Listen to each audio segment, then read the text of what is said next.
Hello students, मैं हूं विकास और मैं आपसे का नॉलेज बीम यूट्यूब चैनल के एक नए वीडियो में पुनः स्वागत करता हूं। स्टूडेंट्स, आज के वीडियो में हम लोग सीखेंगे यदि डायरेक्ट नरेशन के रिपोर्टेड स्पीच में असर्टिव सेंटेंस का वाक्य आ जाए तो कैसे हम इसे इनडायरेक्ट नरेशन में चेंज करेंगे। तो मैं वीडियो स्टार्ट करूं इससे पहले आपको बताना चाहूँगा जो मैंने प्रीवियस वीडियो बनाया था कि कैसे डायरेक्ट नरेशन को इनडायरेक्ट नरेशन में चेंज किया जाए, उस वीडियो को आप जरूर वॉच कर लीजिएगा। उस वीडियो का लिंक मैंने आई बटन पे दिया हुआ है। आप उस वीडियो को वॉच करने के बाद अगर यह वीडियो देखेंगे तो आपको यह वीडियो अच्छी तरह से समझ में आएगा। मैंने उस वीडियो में आपको टोटली बताया हुआ है कि डायरेक्ट नरेशन से इनडायरेक्ट नरेशन, डायरेक्ट नरेशन से इनडायरेक्ट नरेशन बनाने के लिए आपको किन किन चीज़ों की आवश्यकता होती है। उन सारी चीज़ों को मैंने आपको वहाँ पर अच्छी तरह से डिफाइन कराया हुआ है, इसलिए उस वीडियो को आप जरूर वॉच कर लीजिएगा। तो चलिए बगैर समय वेस्ट किए इस वीडियो को शुरू करते हैं और सीख लेते हैं यदि डायरेक्ट नरेशन के रिपोर्टेड स्पीच में असर्टिव सेंटेंस का वाक्य आ जाए तो कैसे हम इसे इनडायरेक्ट नरेशन में चेंज करेंगे। तो सबसे पहले हम लोग जानते हैं यह असर्टिव सेंटेंस क्या होता है। असर्टिव सेंटेंस, तो असर्टिव सेंटेंस को हिंदी में हम लोग बोलते हैं साधारण वाक्य। हिंदी में इसको बोलते हैं हम लोग साधारण वाक्य। तो यह जो असर्टिव सेंटेंस होता है, सबसे पहले इसका डिफिनेशन जान लेते हैं। A sentence that makes a statement is called an assertive sentence, अर्थात एक ऐसा वाक्य जो एक कथन का निर्माण करता है असर्टिव सेंटेंस कहलाता है। अगर आप नहीं समझ पाते इसके डिफिनेशन से, इस सेंटेंस को अच्छी तरह नहीं समझ पा रहे हैं, तो मैं आपको एक तरीका भी बताऊंगा जो कि अच्छी तरह से आपको असर्टिव सेंटेंस को समझने में कोई प्रॉब्लम नहीं आएगी। तो फिर से मैं आपको इसका डिफिनेशन बता देता हूं। A sentence that makes a statement is called an assertive sentence, अर्थात एक ऐसा वाक्य जो एक कथन का निर्माण करता है असर्टिव सेंटेंस कहलाता है। असर्टिव सेंटेंस जो है यह सब्जेक्ट से प्रारंभ होता है। एक चीज़ याद रखिएगा, यही देखिए आप माइंड रख लीजिए, असर्टिव सेंटेंस जो होता है वह सब्जेक्ट से प्रारंभ होता है, डॉट डॉट डॉट, और फुल स्टॉप से क्या होता है, समाप्त होता है। यानी ऐसा वाक्य जो सब्जेक्ट से प्रारंभ हो और फुल स्टॉप से समाप्त हो, वह वाक्य आपका कैसा रहेगा, असर्टिव सेंटेंस रहेगा। तो यह तो पहचान हो गई कि असर्टिव सेंटेंस को हम कैसे पहचान सकते हैं, या फिर आप इसका डिफिनेशन भी ऐसे लिख सकते हैं, यानी ऐसा वाक्य जो सब्जेक्ट से प्रारंभ हो और फुल स्टॉप से समाप्त होता हो असर्टिव सेंटेंस कहलाता है। नहीं तो आप इस तरह से भी डिफिनेशन बता सकते हैं, a sentence that makes a statement is called an assertive sentence. तो यह तो बात हो गया कि असर्टिव सेंटेंस क्या होता है। यह जो असर्टिव सेंटेंस होता है यह दो प्रकार का होता है। पहला जो होता है वह अफर्मेटिव होता है, अफर्मेटिव होता है। अफर्मेटिव सेंटेंस भी देखेंगे तो सब्जेक्ट से प्रारंभ होगा और फुल स्टॉप से क्या होगा, समाप्त होगा। तो अफर्मेटिव सेंटेंस पहला होता है, और दूसरा जो है वह निगेटिव सेंटेंस होता है। तो असर्टिव सेंटेंस जो है हमारा दो प्रकार का हो गया, एक अफर्मेटिव और दूसरा निगेटिव। तो इससे एक चीज़ क्लियर है कि असर्टिव सेंटेंस के अंतर्गत हमको अफर्मेटिव सेंटेंस भी देखने को मिलेगा और निगेटिव सेंटेंस भी देखने को मिलेगा। अफर्मेटिव सेंटेंस को हिंदी में बोलते हैं सकारात्मक वाक्य, सकारात्मक वाक्य बोलते हैं, जबकि निगेटिव सेंटेंस को हम नकारात्मक वाक्य बोला जाता है। ठीक है, नकारात्मक वाक्य। तो यह तो हो गया कि हमारा असर्टिव सेंटेंस क्या होता है, असर्टिव सेंटेंस कितने प्रकार का होता है। और अब इन चीज़ों को जान लेने के बाद, असर्टिव सेंटेंस को अच्छी तरह से जान लेने के बाद, अब हम जानते हैं कि यदि डायरेक्ट नरेशन के रिपोर्टेड स्पीच में असर्टिव सेंटेंस आ जाए तो कैसे इसे हम इनडायरेक्ट नरेशन में चेंज करेंगे। असर्टिव सेंटेंस की पहचान माइंड रखिएगा, सब्जेक्ट से शुरू होता है और फुल स्टॉप से क्या होता है, समाप्त होता है। तो चलिए देखते हैं यदि डायरेक्ट नरेशन के रिपोर्टेड स्पीच में असर्टिव सेंटेंस आ जाए तो कैसे इसे हम इनडायरेक्ट नरेशन में चेंज करेंगे।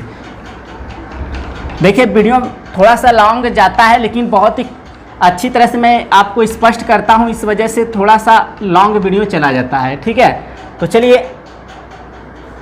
असर्टिव सेंटेंस, यदि डायरेक्ट नरेशन की रिपोर्टेड स्पीच में असर्टिव सेंटेंस आ जाए तो कैसे इसको हम इनडायरेक्ट नरेशन में चेंज करेंगे। तो जब असर्टिव सेंटेंस रहेगा, जब आपका असर्टिव सेंटेंस रहेगा रिपोर्टेड स्पीच में, यानी डायरेक्ट नरेशन की रिपोर्टेड स्पीच में अगर आपका असर्टिव सेंटेंस है तो इनडायरेक्ट नरेशन में चेंज करने के लिए आपको कुछ रूल्स माइंड रखने होते हैं। पहला नियम यह है कि आपका जो रिपोर्टिंग वर्ब में, आपके रिपोर्टिंग वर्ब में जो सेज टू अगर आता है तो इसको हम लोग टेल्स में चेंज करते हैं। इसको हमको किस में चेंज करना है, टेल्स में चेंज करना है। अगर सेड टू आता है तो इसको हमको किस में चेंज करना है, टोल्ड में चेंज करना है। अगर से टू आता है तो इसको हमको टेल में क्या करना है, चेंज करना है। इस चीज़ को माइंड रखिएगा रिपोर्टिंग वर्ब में डायरेक्ट नरेशन के रिपोर्टिंग वर्ब में अगर सेज टू आता है तो इनडायरेक्ट बनाते समय टेल्स में चेंज करेंगे, सेड टू आएगा तो टोल्ड में, और सेड टू आएगा तो टेल में चेंज करते हैं। और दूसरा नियम यह है कि रिपोर्टिंग वर्ब के बाद यानी रिपोर्टिंग वर्ब जैसे ही आप लिख देंगे, रिपोर्टिंग वर्ब के बाद एक कंजक्शन इसमें आता है, क्या, दैट। तो रिपोर्टिंग वर्ब के बाद एक कंजक्शन आता है आपका दैट। उसके बाद हमको असर्टिव सेंटेंस को चेंज करना होता है, तो वह तो हमने प्रीवियस वीडियो में सीखा है किस तरह से टेंस चेंज करते हैं, किस तरह से पर्सन चेंज करते हैं। तो यह दो चीज़ें आप माइंड रखिएगा, यही दोनों स्पेशल है। अगर रिपोर्टिंग वर्ब में सेज टू आता है तो इसको टेल्स में चेंज करते हैं, सेड टू आता है तो टोल्ड में, सेड टू आता है तो टेल में, इसको हम क्या करते हैं, चेंज करते हैं। और दूसरा नियम यह है कि रिपोर्टिंग वर्ब के बाद आपको एक कंजक्शन क्या प्रयोग करना है, दैट प्रयोग करना है। चलिए अच्छी तरह से मैं आपको एग्जाम्पल की सहायता से स्पष्ट करता हूँ। इससे पहले वाला वीडियो अगर आप वॉच करेंगे तो आप बेटर तरीके से समझ पाएंगे, ठीक है। तो इससे पहले वाला वीडियो एक बार जरूर आप वॉच कर लीजिएगा, मैंने आई बटन पे लिंक दिया हुआ है। तो यहाँ पर मैं डायरेक्ट नरेशन का एग्जांपल लिखता हूँ।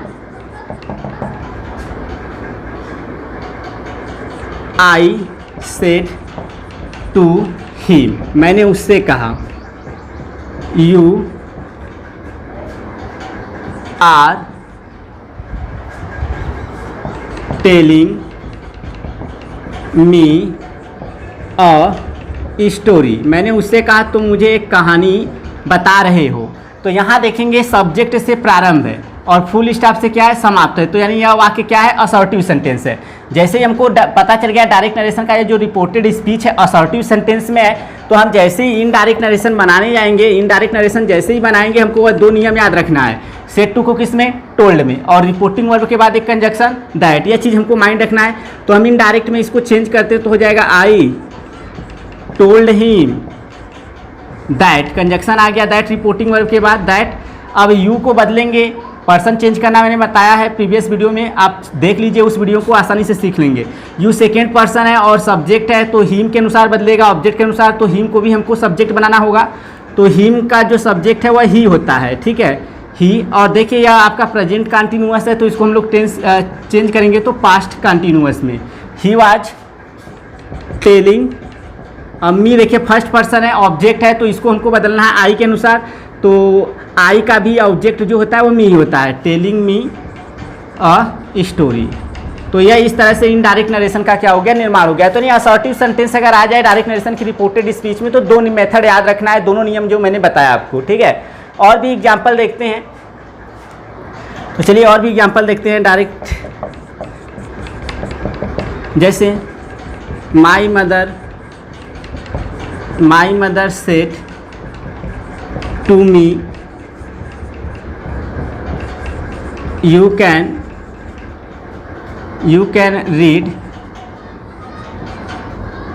रीड दिस बुक, तुम इस किताब को पढ़ सकते हो। तो इसको हम इनडायरेक्ट में चेंज करते हैं, तो इनडायरेक्ट में इसको चेंज करते हैं, देख सकते हैं सब्जेक्ट से प्रारंभ है, फुल स्टॉप से समाप्त है, असर्टिव सेंटेंस है। हमको असर्टिव सेंटेंस का नियम जो मैंने बताया वह याद रखना है। तो लिखना है क्या, माई मदर सेड टू को टोल्ड में, माई मदर टोल्ड मी, और कंजक्शन क्या आ जाएगा, दैट। यू को चेंज करेंगे मी के अनुसार तो आई, कैन को चेंज करते हैं टेंस इसका तो कुड रीड। अब दिस को आप दैट में चेंज कर सकते हैं, द में भी चेंज किया जाता है तो दैट में फिलहाल चेंज कर देते हैं, दैट बुक, ठीक है। यह सारी चीज़ें मैंने प्रीवियस वीडियो में यानी इससे पहले वाले वीडियो में बताया हुआ है कैसे चेंज होता है, उस वीडियो को वॉच करने के बाद ही आप अच्छी तरह समझ पाएंगे, ठीक है। तो यह इस तरह से इनडायरेक्ट नरेशन बन गया। इसके बाद और भी एग्जाम्पल देख लेते हैं।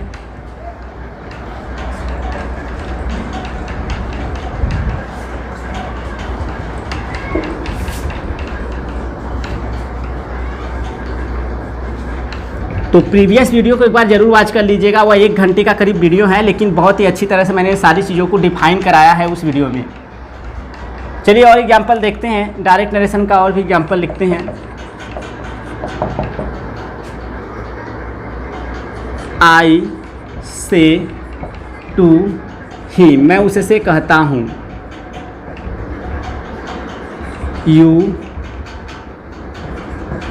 डू नॉट नो एनीथिंग, तुम कुछ भी नहीं जानते हो, यू डोंट नो एनीथिंग। ठीक है, तो यह डायरेक्ट नरेशन हो गया। इसको इनडायरेक्ट नरेशन में चेंज करते हैं तो सबसे पहले हम देखेंगे क्या कि इसमें जो रिपोर्टेड स्पीच में वाक्य है वो असर्टिव है कि नहीं। तो ये सब्जेक्ट से प्रारंभ है, फुल स्टॉप से समाप्त है, असर्टिव सेंटेंस है। तो हम लोग असर्टिव सेंटेंस के नियम के अनुसार इसमें जो रूल्स हैं उसको फॉलो करते हैं।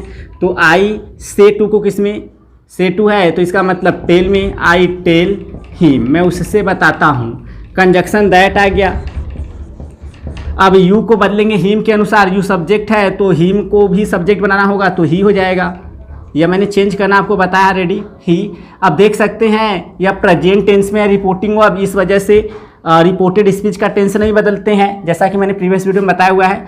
तो ही, अब ही डज नॉट, टेंस नहीं बदलना है। यू के अनुसार डू नॉट था लेकिन ही के अनुसार डज नॉट आ जाएगा। ही डजंट अर्थात does not know any thing. इस तरह से आसानी से इनडायरेक्ट नरेशन का निर्माण हो गया। एक और एग्जाम्पल देख लेते हैं।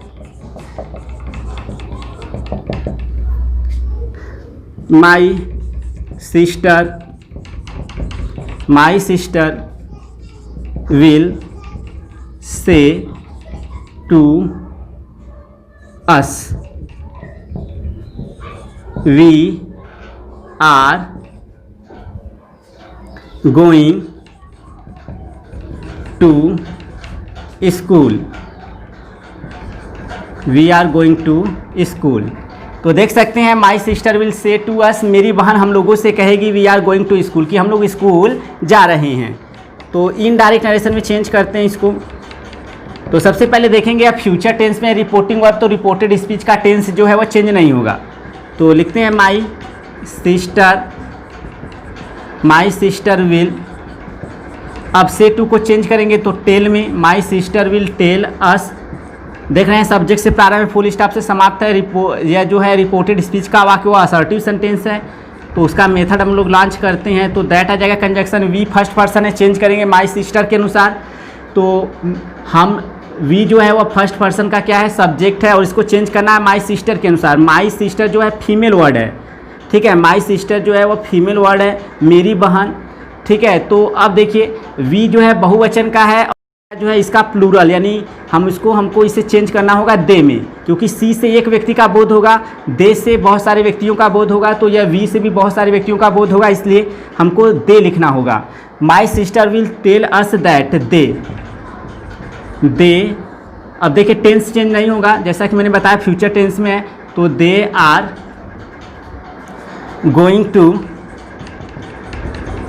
Going to school. तो इस तरह से आपका यह इनडायरेक्ट नरेशन में चेंज हो गया। तो स्टूडेंट्स, अगर आपको प्रॉब्लम हो रही हो कि कैसे यह सब हो रहा है, तो इससे पहले वाला वीडियो आज कर लीजिए, आपको अच्छी तरह से समझ में आ जाएगा। मैंने आई बटन पे लिंक दिया हुआ है, यह कैसे चेंज हो रहा है। अगर आपको यह नहीं समझ में आ रहा है तो उस वीडियो को वॉच करने के बाद ही समझ में आएगा। मैं तो केवल इसमें आपको असर्टिव सेंटेंस का मेथड बता रहा हूँ कि कैसे लॉन्च होता है। इसी तरह से एक और एग्जाम्पल देख लेते हैं। ही said to me, I will help you, I will help you। He said to me, उसने मुझसे कहा I will help you, मैं तुम्हारी मदद करूँगा। तो इसको इनडायरेक्ट में चेंज करते हैं तो हमारा हो जाएगा he said to को told में, he told me। Conjunction that आ जाएगा क्योंकि असर्टिव सेंटेंस है, सब्जेक्ट से प्रारंभ है, फुल स्टॉप से समाप्त है। आई फर्स्ट पर्सन है, चेंज करेंगे सब्जेक्ट के अनुसार रिपोर्टिंग वर्ब के। तो आई सब्जेक्ट है, ही भी सब्जेक्ट है, तो हम लोग आई की जगह ही लिखते हैं ही। अब देखिए आई के साथ विल होता है, यहाँ पर है, तो ही के साथ अगर यहाँ आई आता तो हम लोग यहाँ शुड लिखते, अगर वी आता तो भी शुड लिखते, लेकिन ही आ गया तो ही के साथ विल चलता है, इस वजह से वुड में चेंज हो जाएगा। He would help. अब देखिए यू यहाँ ऑब्जेक्ट है, यू को बदलेंगे ऑब्जेक्ट के अनुसार, तो यू के अनुसार यहाँ पर मी आ जाएगा, यह भी ऑब्जेक्ट है वह भी ऑब्जेक्ट है। तो he told me that he would help me. तो स्टूडेंट्स, इस वीडियो में मैंने आपको बताया कि यदि डायरेक्ट नरेशन के रिपोर्टेड स्पीच में असर्टिव सेंटेंस आ जाए तो कैसे हम इसे इनडायरेक्ट नरेशन में चेंज करेंगे। इसके क्या नियम है मैंने आपको अच्छी तरह से एक्सप्लेन कर दिया। आई होप आपको वीडियो अच्छा लगा होगा। वीडियो अच्छा लगे तो प्लीज़ वीडियो को लाइक जरूर किया करें, क्योंकि इससे मुझे काफ़ी मोटिवेशन मिलता है आप लोगों के लिए डेली वीडियो प्रोड्यूस करने के लिए। तो मिलते हैं नेक्स्ट वीडियो में, तब तक के लिए thank you so much for watching this video.